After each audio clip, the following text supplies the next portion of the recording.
Hey, this is just a quick insert after I got done editing my video. I just wanted to say that this video was made for all comedic purposes. I don't mean to attack Demi Lovato or quote bully her. This is just for entertainment and it should be taken like that. Hope you guys enjoy. Hey, how's it going? In today's video, I wanted to talk to you about Demi Lovato and my views on the whole situation about her overdosing. I want to start off by saying this is my perspective. Clearly you have yours, and well, I'll be more than glad to read it in the comment section. And that also goes for the people who agree with me. Hope to see you all down there.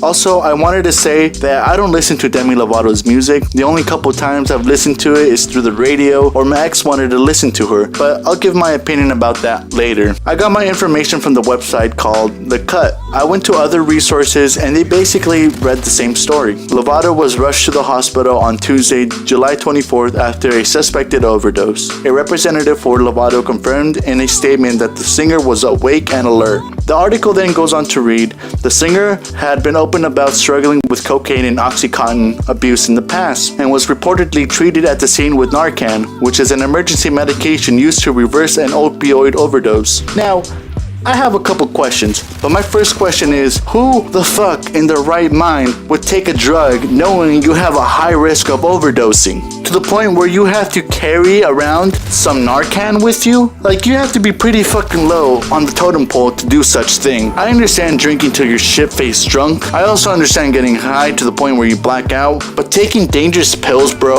what's the fun on getting high to the brink of death? Is it worth the months and months of recovery for just two measly hours of quote fun that ain't even fun anymore because you're completely absent from your conscience? And let's not play dumb. She was on other things too, not just cocaine and pills, but also liquor and maybe even weed. And that's just that one case. Talking about this recent case, I'm sure she was not just on heroin. I'm sure she was also on weed or other sorts of pills or even liquor itself. Do you not even care what the hell happens? Of course not. I mean, let's be real here. She's in Hollywood to start off. That right there should be a big red flag. Hollywood is where most of the waste of the United States goes to. Oh, so this is where all the waste and sewage winds up. The other place is Vegas, obviously. She and her friends were on Binger the entire night, and they kept their Narcan on hand for such situations. They were prepared for this. Wait, hold up. They were prepared? Bro, what even is this? Why are famous people so stupid? When people tell you, live today like there's no tomorrow, they don't mean it literal, you idiot. They mean to make it count, not to carry around some Narcan because you might overdose on the next party that you go to. Come on. Lovato's overdose was so severe that her life was in jeopardy. Oh my god, you don't say. I would have never guessed. No shit, obviously her life was at risk. Whose life isn't at risk when they're taking such hard drugs? I mean, look at Breaking Bad. Jane, Jesse's girlfriend, she overdosed on heroin, and she's been a long time, quote, victim of abusing drugs, and look what happened to her. She died. So I'm sure I can speak for all the junkies when I say your life is at risk when you're taking heroin, buddy. Let's put the facts straight. Lovato had to find creative and sneaky ways to get the drugs. Was it the good old stick it up your ass until you're at your safe space? You're gonna have to do me a real solid. Uh-oh. When we get to customs, I'm gonna need you to take these seeds into the bathroom, and I'm gonna need you to put them way up inside your butthole, Morty. In my butt? Put them way up inside there as far as they can fit. Oh, jeez, Rick.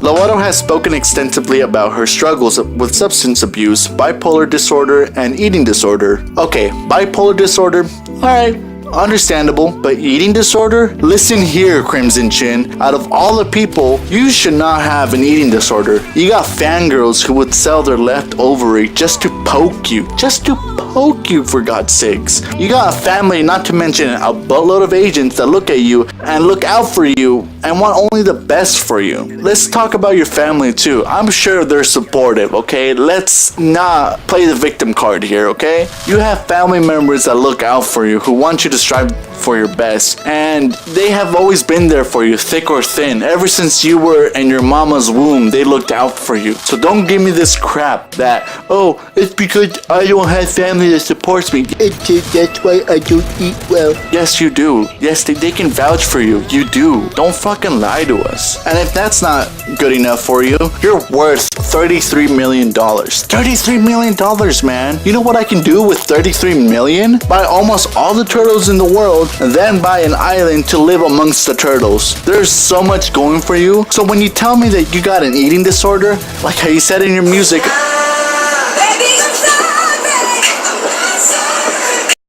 when I say that you're stupid, there is no reason why you should be having an eating disorder. You got all the moral and materialistic support that you could ever possibly need or want. You're basically slapping everyone who is missing one or even all those supports. There's some people who don't even have a home, or if they do, their family is very abusive. They don't have that support. There's some people who don't have the social support of having peers, of having friends, having best friends or a girlfriend or a boyfriend, whatever it could be. They don't have that outside relationship because they're shunned and they're looked at as either terrible people or just people that are just not interesting. Those people have it hard. Those people who don't have a family have it hard. Not to also mention people who are in poverty. Okay, there's people who can't even afford a cup noodle soup for their kid. It's devastating. We peasants out here should be feeling pretty bad because you definitely have it worse than us, huh? Oh, boo-hoo! Let me play a sad song for you on the world's smallest violin.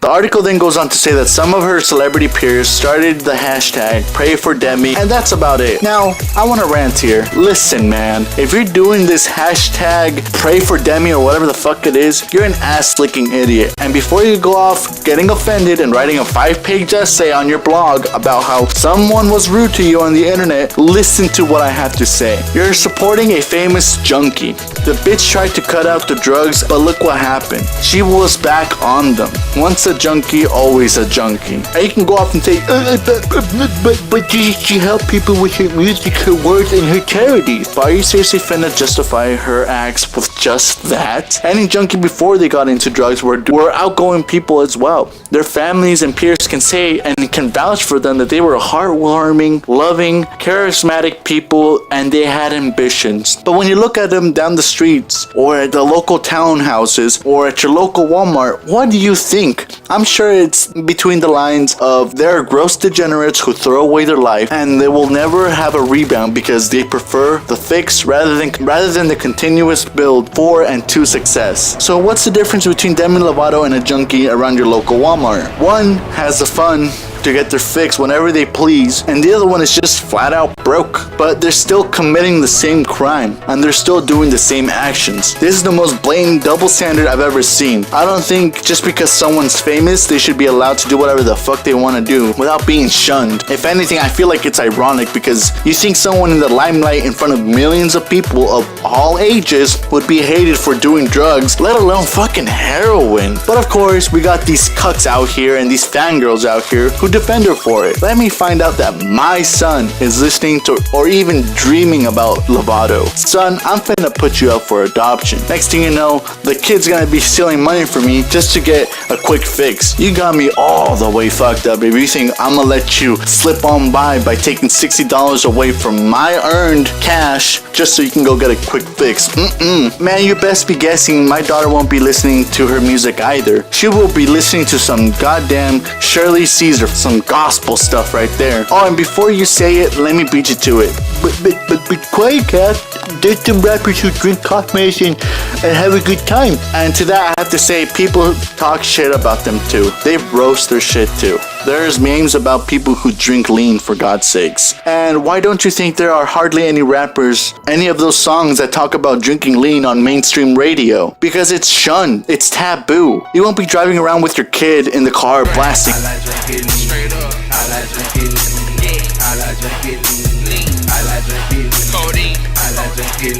there is a double standard there, because you know for a fact rappers are looked at in a bad light, and their crowd consists of young adults and DK kids who think getting fucked up is the way to go. And that proves my previous point. People look at those people who listen and follow rappers who talk about drugs or doing drugs as terrible people, as trashy people. They're looked at as trashy, gross people. So don't fucking at me about how I'm some misogynistic asshole, because this proves you wrong, my guy. This is a double standard right here, okay? Rappers get shunned all the time, but Demi Lovato, oh no, she gets a free pass because apparently she's pretty, she has a lot of money, and she has supporters that help her. Oh yeah, that's definitely justifiable. Don't fucking at me because of that, because that's not justifiable at all. That's, if anything, stupid, because okay, yeah, we give preference to one of them, but to the other ones, oh no, they get the giant shaft. It's absurd, I tell you.